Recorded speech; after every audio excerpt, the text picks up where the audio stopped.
Bowl was in LA. It was the LA team, and it was just some LA shit, and it was in SoFi, and I just felt like game should have been there, and I wasn't. And yeah, that shit definitely did hurt my feelings, so I just took the shot on. The game just threw serious shade at Kendrick Lamar, and the internet is going absolutely crazy. On a recent podcast, the game straight up downplayed Kendrick's whole legacy like it was no big deal. He brushed off Kendrick's rise in rap with a cold take. He's cool, but he ain't done nothing I didn't already do. People forget who ran the West first. That one line, it set social media on fire instantly. Fans lost it. Artists started chiming in too. People are calling the game out heavy, saying he's sounding straight up jealous. And here's where it gets even messier. Kendrick has always shown love to the game, even credited him as an early inspiration. But now that Kendrick's getting crowned the new king of the West, the game clearly ain't trying to pass that crown. Insiders say this tension didn't pop up overnight. It's been bubbling behind the scenes for a minute. The game's been feeling slept on, like folks forgot how he carried the West Coast in the early 2000s. Instead of getting his respect, he's sitting back watching Kendrick dominate the charts, headlines, and culture in real time. And fans, they're not sugarcoating it. Bitter, salty, Twitter and TikTok are roasting him on sight. Want more drama, controversy, and wild takes just like this? Hit that subscribe button now and don't miss a beat. Only on JuicyReel. People are out here saying the game is moving off straight insecurity. Instead of leveling up his own moves, he's out here trying to dim Kendrick's shine, and it's looking way less like honest critique and way more like a full-blown envy trip. Meanwhile, Kendrick keeps rising higher, untouched by the drama, while the game gets pulled into a mess that's spinning out of control. But here's the thing. Beyond all the hype and awards Kendrick racks up, this video's breaking down why so many people ride hard for him and what the game might be completely missing. You can judge for yourself, but we gotta lay out the full picture before jumping to any conclusions. Let's keep it real. Rappers talking about being the best, that's day one hip-hop energy. Confidence, cockiness, flexing your come-up. It's all part of the culture. But it starts going sideways when that flex turns into sneak disses, and when you start throwing shade at someone like Kendrick, that's when fans start flipping tables. It's one thing to say, I'm great, but the game didn't stop there. He threw shots that made it sound like Kendrick was nothing. That's where the backlash hits hard. He even tried to flex by saying he was already rich and iced out way before Kendrick popped off. Like that somehow proves he's the better artist. Come on now.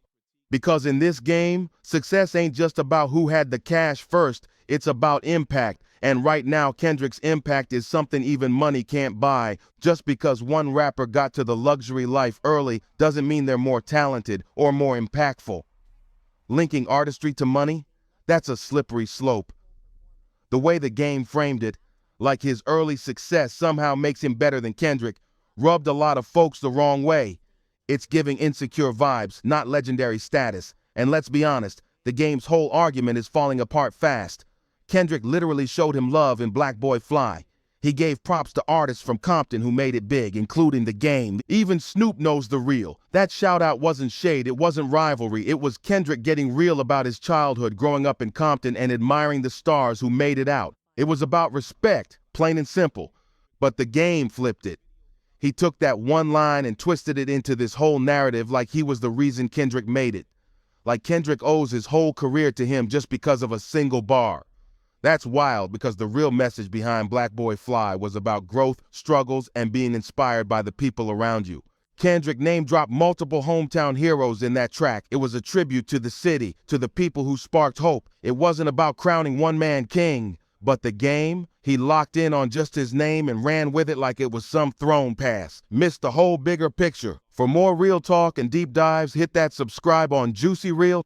It's like the game's trying to make it mean more than it really does. Sure, both he and Kendrick came up from the same city, same genre. Both have made their mark. So yeah, comparisons are bound to happen. But this whole rivalry, that's a mindset. And the game clearly sees Kendrick as competition, even if Kendrick isn't giving him the time of day. And here's where things start to spiral even more. The game flat out admitted he was drunk when he dropped some of those wild comments. That might explain the tone, but it definitely doesn't excuse it, especially since this ain't the first time he's used alcohol as his fallback move. Let's be real, this isn't some rookie who just hit the scene. This is a veteran pushing 50 with decades in the game. At a certain point, blaming the bottle over and over doesn't sound like a mistake. It starts looking like a pattern. People aren't trying to hear I was faded every time. They want accountability and trust. This excuse is going to keep coming up as the story unfolds, but maybe it's time to pause and look at how other heavyweights handle their drama. Take 50 Cent, for example. He clowns people online and never runs from beef, but behind the scenes, dude plays it sharp. When it came to major names like Dr. Dre and Eminem, 50 kept it professional. Even if there was tension, he moved with strategy. Respect, loyalty, and smart business always came first. That's the kind of discipline that keeps your name ringing for decades. So now the game's out here saying, even while sober, that he's a better rapper than Eminem. That ain't just confidence, that's a whole mentality. But when the messy moments keep stacking up and the blame always falls on the bottle, fans start questioning more than just his lyrics. They start questioning his judgment. Confidence? Sure, that's hip-hop 101. But when bold claims drop at the worst times, when drama's already boiling, people start side-eyeing everything. In this case, the game made some of his wildest statements while clearly lit. And this ain't just a random slip-up, it's looking more and more like a pattern. That old saying, a drunk mind speaks a sober heart, yeah, it hits different right here. Because the game ain't just sipping casually, he's constantly seen deep in the nightlife, clubs, VIP sections, bottles in both hands. It's becoming part of his image. Now fans are asking, is it really just drunk talk? Or is this how he really feels when the filters are gone? Things got extra weird when he started dropping slick innuendo about someone's connection to Diddy during a party in Atlanta. The way he worded it had that shady tone, just enough to light up whispers all over the scene. And with all the long-running rumors floating around Diddy's party lifestyle, it didn't take much for speculation to spiral out of control. But here's where it gets risky. Throwing out comments like that, especially when tipsy, starts blurring the line between trash talk and reckless accusations. Let's be real. Diddy's been throwing huge industry parties for years. Tons of major stars have pulled up without it ever meaning something shady. But the game throwing out loose talk like that, it's stirring up fires he might not be ready to face. Stay locked in for more heat. Subscribe to JuicyReel so you don't miss what pops off next. Throwing out shady hints with no solid proof, that's how drama gets cooked up out of thin air. And while the game's recent comments keep spreading like wildfire, let's shift the focus to something real. The actual fallout from his strained ties in the industry. And there's one moment that screams louder than any tweet or podcast rant at the 2022 Super Bowl halftime show. That moment said everything without the game saying a single word. Back in 2022, Dre pulled off an iconic move. He united Kendrick Lamar, Snoop Dogg, Eminem, Mary J. Blige, and 50 Cent for an unforgettable halftime show at SoFi Stadium. It wasn't just a performance, it was a full-blown cultural earthquake with the biggest West Coast legends shutting down the stage in front of the world. But one name was clearly missing, the game, and he definitely didn't stay silent about it. He aired out his frustration loud and clear, claiming he felt disrespected for being left off that legendary lineup. But if you really look at how that crew came together, it wasn't just about who repped the West. It was deeper than that. Legacy, unity, and respect played a major role. And let's be honest, the game's history with almost every artist on that stage, it's rocky at best. Public call-outs, past beef, even real-life drama. So when you're out here beefing with nearly the entire roster and you've had violent run-ins with one of the performers, no one's shocked you didn't get that invite, and it wasn't a mistake. It felt like a message. This wasn't about just showing love to LA. It was about keeping the vibe right for a historic moment. And with the game's long history of calling folks out, especially Eminem and 50 Cent, his name being left off that Super Bowl stage felt inevitable. Even if there were private apologies, some folks don't forget. And in this industry, memory runs deep. That beef with Eminem, still simmering. But most people think the real tension is rooted in 50 Cent. The game's been carrying that old drama for years, and every time 50 stays quiet or refuses to link up, the game takes it as a slap in the face. But let's be real, that logic doesn't hold weight anymore. Because the bigger picture, it's about unity, legacy, and lifting the culture, not dragging up old grudges like it's 2005 again. Right now, the game's frustration feels less about the music and more about ego, straight up. It's hard to ride with claims that seem fueled by pride, bitterness, and wounded pride instead of real facts. Sure, the Super Bowl was in LA, his home turf, but that wasn't a street corner cipher. It was a global celebration of legacy and longevity. And when you stack that against the game's pattern of messy moments, clashing with key players and jumping in and out of beefs, it's not hard to see why he didn't make the cut. Instead of owning it and keeping it classy, he spiraled. After the show aired, he started jumping on interviews.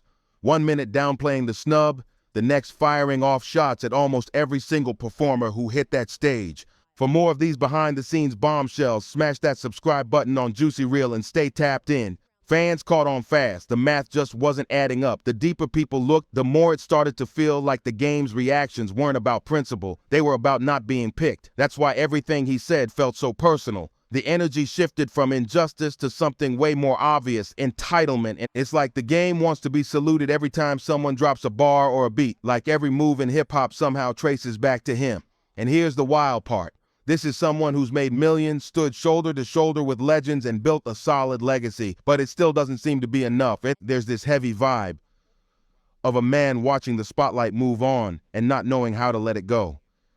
And here's the core issue: unchecked ego. That's the thread tying all this chaos together. From the drunk interviews to the wild accusations to the random call-outs, it's all fueled by pride. And when that ego runs loose, it burns more bridges than any hit track can rebuild. Instead of letting his music do the talking, the game keeps crashing into conversations that don't even involve him, trying to hijack the narrative like it's still his time. And in one crazy example, he straight up claimed Kendrick Lamar was inspired by him just because he was the first blood rapper to go global. Like, what? That's a serious reach.